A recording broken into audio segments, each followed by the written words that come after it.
Good afternoon from Central Texas. Cowboy Roy here, having to swap steer tires side to side on my Peterbilt. It's about 93 degrees here.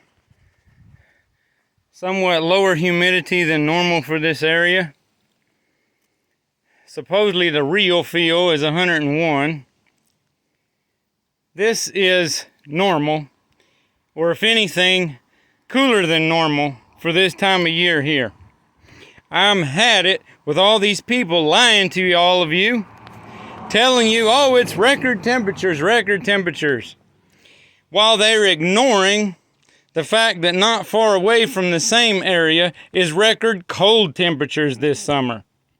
Key example, the difference between UK and Germany, and then countries further east that are having record cool weather, while it's all nice and hot in Spain. This is ridiculous. Another thing is, you go to these tire shops, you got aluminum rims, these suckers are supposed to be using a torque wrench. I got the dadgum 1/2-inch air line off my big shop compressor, 3/4 drive impact. It'd be nice to have a 1-inch drive, but that takes money. That poor thing, I had to wait in between each lug nut to be able to take them loose because people tightened the dog snot out of them and didn't bother to use a torque wrench like they're supposed to do instead. These hub piloted rims, where the rim fits here on the hub, have these spinners on the nuts that are supposed to be torqued to a maximum. Hopefully you can read it too. 450 to 500 foot-pounds.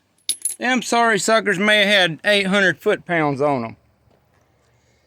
Something causes my steer tires to wear on the right side faster than the left.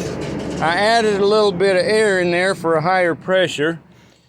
Surprisingly, even though it's gotten warmer, the ambient pressure through ambient temperature is still low. So I had to add a little pressure a week or 2-3 ago, which will hopefully help.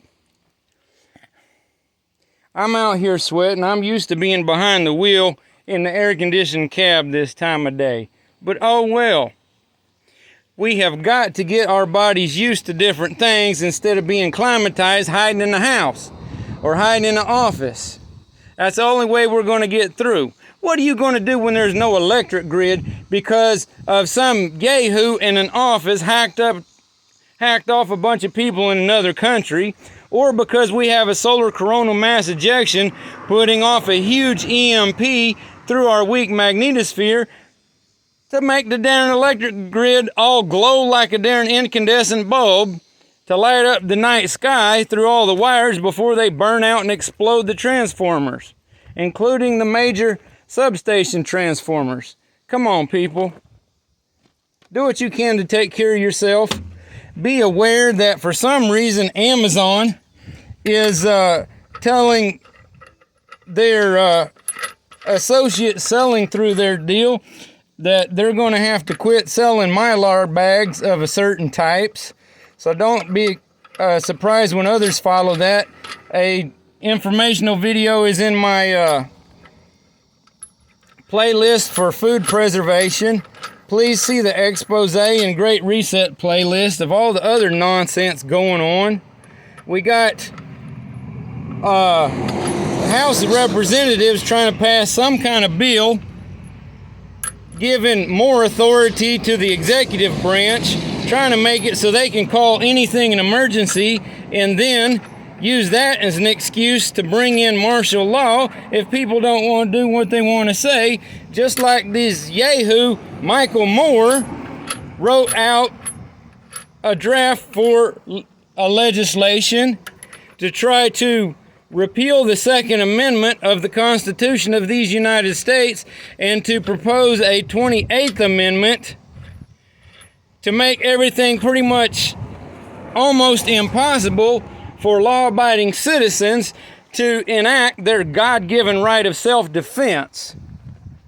That's BS.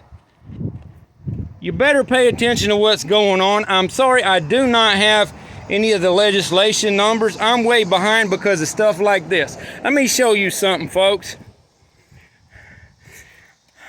I spend 12 hours a day on the road, and then I get to work on this too. You can't see the one in the back too well there. That's my finger. That's an air brake chamber. You see that bracket right behind it that it mounts on? And that over there is a slack adjuster that turns the rod through an S-cam. Well, the one behind this on the rear axle busted the day before I did the preventative maintenance and oil change on this rig. So I got to clean everything up and weld it back together. Well, guess what? My welder gave out on me. I need help to find another welder and got to come up with a way to afford it, and I really need a portable welder. Okay, so we got that done the other day. Then come Monday, I didn't get a chance to check on stuff with the air conditioning. Or excuse me, on Tuesday. I had to finish my own work on Monday. Tuesday, oh boy, it was good and hot in that cab going through town and stuff. Freon leaked out. So we got stop leak I had available already, and I got it in there with some Freon, and I'm cool again. I'm all right with the windows open out on the open road. You see this? That's air suspension airbag. And how it's kind of weathered and dry on the bottom? Well, this is a brand new one. Yeah, I had to do that on Wednesday evening. Because, or was that last night? I think it was Wednesday evening, yes. I was stopped on a scale to weigh the load I brought in, and the doggone thing was hissing air out at me.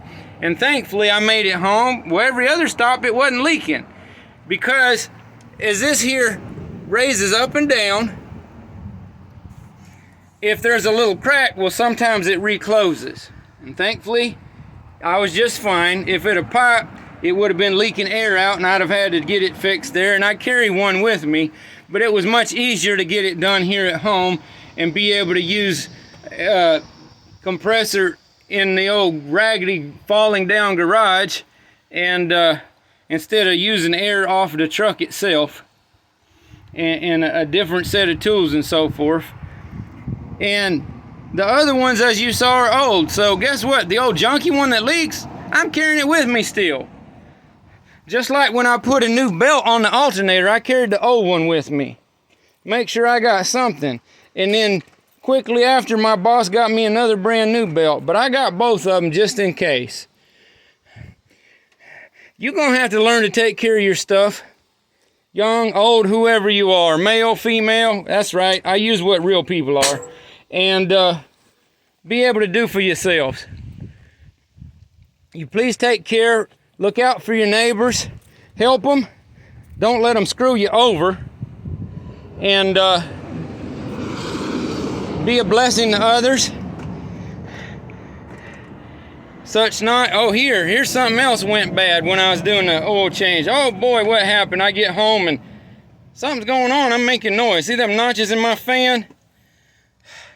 Down there where there's a washer is kind of shiny. That's because it got flipped over from the position it was before. Rubber bushings right down here, excuse my arm, right down there, had just completely busted. Nice new blue ones been in there maybe a couple years or more. They were pretty good, but when they went bad, oh boy, they went bad. They busted. So I got to work a double shift mechanicking that day to get everything done because of the welding problems and having to go borrow a welder and everything else. If you can't do such things for yourself, you better be decent to people who can help you. It'd be wise. We all got to work together to keep moving along. Please look into the playlist. You may want to look up my Facebook and all the stuff I've been receiving and posting, because they're trying to stick it to us big time. Take care.